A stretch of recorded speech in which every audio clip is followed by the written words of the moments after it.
15 to 16, I think, scenes that now exist across the wider Salisbury area, into Amesbury, even into Dorset, and actually bring those sites back into use. And that can be a long programme. We aren't talking about those cordons going over the next few weeks in certain places.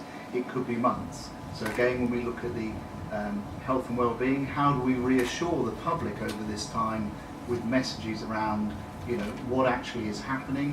How do we engage with our community groups in terms of making sure everyone who wants to understand what is happening in Salisbury has the opportunities such as these, and this will be one of many which we'll be running to make sure always you'll be able to come along and engage and ask questions and get the information from those people who are managing the process. We're also looking at, quite rightly, the economy. We know from the discussions we've had with businesses, from the information we're receiving, there has been an immediate economic impact, and unless we work collaboratively and collectively, both ourselves, the partners, and with government itself, you know, there could be a longer term impact on the city of Salisbury.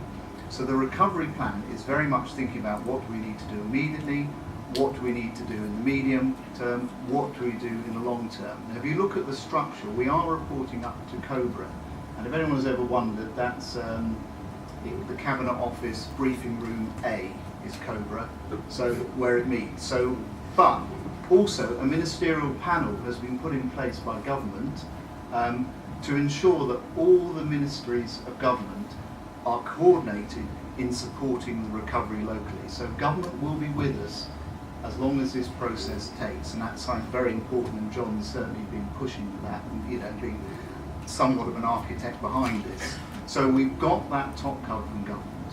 We will then bring the agencies together.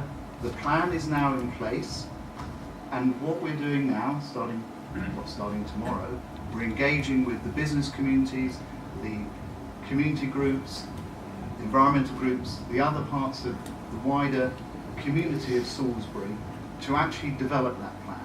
Because what we need is a recovery plan that actually builds together into something comprehensive that will deliver not only those immediate fixes and support to help businesses, to help the community, to help understanding what's happening, but actually builds over the long term to recover some of the potential damage that could be done, let's say, internationally. Now, Salisbury is an international tourism attraction. The messages about what's happened here have gone worldwide. We need to make sure there's a plan of action, events, you know,